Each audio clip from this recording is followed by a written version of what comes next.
Good morning बच्चों। आज हम लोग अलंकार के विषय में पढ़ेंगे। अलंकार जैसा कि नाम से स्पष्ट है बच्चों, अलंकार का शाब्दिक अर्थ तो वैसे गहना होता है, आभूषण जिसे बोलते हैं, है ना। आप लोगों ने हिंदी में भी अलंकार पढ़ा होगा, यमक अलंकार, रूपक अलंकार, उत्प्रेक्षा अलंकार।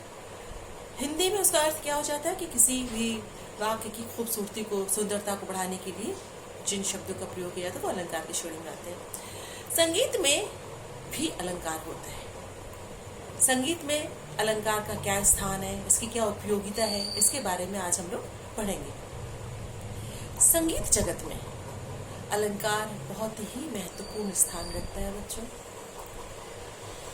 किसी भी विद्यार्थी के लिए सबसे पहले अलंकार का सीखना बहुत ही आवश्यक हो जाता है, क्योंकि अलंकार का रियाज करके ही, अलंकार का अभ्यास करके ही हम अपने स्वरों पर नियंत्रण पा सकते हैं। अलंकार क्या है? जैसा कि मैंने कहा, अलंकार का शाब्दिक अर्थ आभूषण होता है। जिस प्रकार से किसी स्त्री को अगर आभूषण से लाद दिया जाए, किसी स्त्री को आभूषण से खूब अच्छे से सजाया जाए, तो वो स्त्री स्वतः ही बहुत सुंदर लगने लगती है। ठीक उसी प्रकार से हमारे संगीत में, हमारे रागों में जब अलंकार का प्रयोग होता है तो उसका सौंदर्य दुगुना हो जाता है। तो यहाँ पर आभूषण के संदर्भ में भी अगर लेते हैं तो अलंकार के प्रयोग से संगीत का सौंदर्य, संगीत में रागों का सौंदर्य दुगुना हो जाता है। अलंकार की शाब्दिक परिभाषा अगर हम देखें तो भिन्न भिन्न समय पे लोगों ने अलग अलग उसकी परिभाषा दी है। वैसे तो साधारण शब्दों में नियमबद्ध स्वरों की रचना अलंकार कहलाती है। नियमबद्ध बच्चों, यहाँ पर ध्यान दीजिए, यहाँ पे एक नियम, एक रूल फॉलो किया जाता है। स्वरों की नियमबद्ध रचना होनी चाहिए। तो स्वरों की वह रचना जो नियमबद्ध हो, क्रमानुसार हो, वो अलंकार कही जाती है। विशिष्ट वर्ण संदर्भ अलंकारम प्रत्यक्षते, अर्थात नियमित वर्ण समूह को अलंकार कहते हैं। अलंकार में कई कड़ियां होती हैं। सबसे पहले तो अलंकार का आरोह और अवरोह होता है। आरोह में अलंकार के जो स्वर रहते हैं, ठीक उसका उल्टा अवरोह में गाया बजाया जाता है। अलंकार में एक आरोही वर्ण होता है और दूसरा अवरोही वर्ण। मध्य सा से तार सज जाने को आरोही वर्ण और तार सा से मंद सा तक पुनः वापस आने को अवरोही वर्ण कहा जाता है। अब मेन हमारा जो अलंकार का प्रारंभिक जो समूह है वो क्या है? हमारा सप्तक सा रे गा मा पा धा नि सा, सा नि धा पा म गा रे सा। इसी के आधार पर असंख्य अलंकारों की सृष्टि हुई है। अलंकार रचना का भी एक नियम होता है, वो हम लोग बाद में पढ़ेंगे। अलंकार कई प्रकार के होते हैं। क्लिष्ट अलंकार भी कुछ होते हैं, बाद में जो बड़े बड़े संगीतज्ञ अलंकार की प्रैक्टिस करते हैं, अभ्यास करते हैं। तो वर्तमान समय में विद्यार्थियों की शिक्षा के लिए कुछ सरल अलंकार सिखाए जाते हैं जो कि क्रम से होते हैं। जैसे सारे गा मा पा धा नि सा, सा नि धा पा म गा रे सा। मैं गा के बताती हूँ। पहला आपका अलंकार जो है मध्य सा से सा तक जाएंगे। सा रे गा मा पा धा नि सा, सा नि धा पा मा गा रे सा। ये आपका बेस हुआ, सरगम हमारा सारे गामा पाधा नि सा, सा नि धा पा म गा रे सा। बच्चों, अब अलंकार को पलटा भी कहा जाता है। इसका एक नाम पलटा भी है। इसका रेगुलर प्रैक्टिस करने से, इसका नियमित अभ्यास करने से हमारा स्वरों पर बहुत अच्छा नियंत्रण हो जाता है।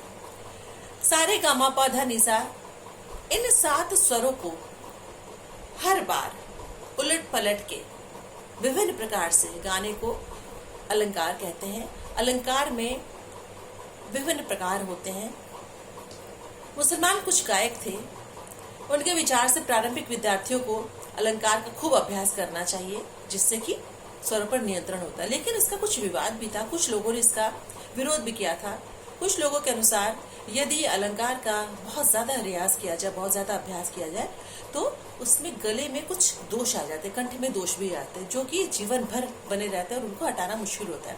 इसलिए हर चीज एक सीमा में होनी चाहिए। तो अलंकार का अभ्यास भी गुरु के निर्देशन में, गुरु के दिग्दर्शन में अच्छे से उसका अभ्यास करना चाहिए। आइए बच्चों, हम लोग कुछ अलंकार की प्रैक्टिस करते हैं। सबसे पहला हमारा अलंकार है सारे गमा पधनी से, जो मैंने अभी गाया। दूसरा अलंकार है सा सा रे रे ग ग मामा। इसी तरह से हम लोग क्रम से चलते हैं।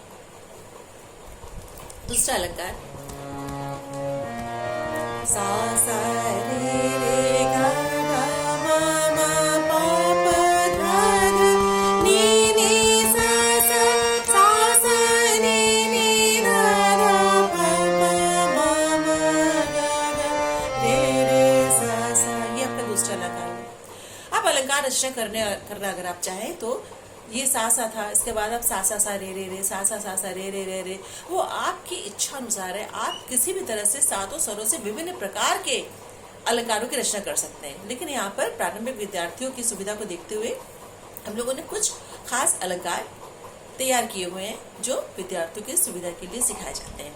तीसरा है जिसको 3 स्वरों से लेकर गाया जाता है, सा रे गा रे गा मा गा मा पा मा पा धा ध नी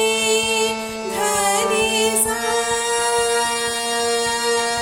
सा नी धा पा मा गा रे गा रे सा। ये आपका तीसरा अलंकार है।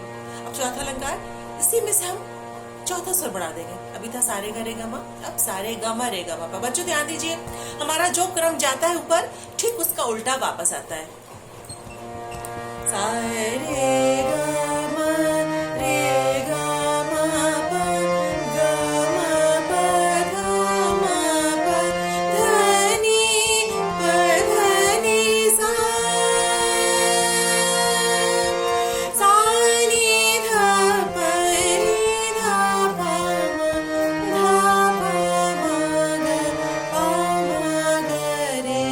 मा ग रे सा।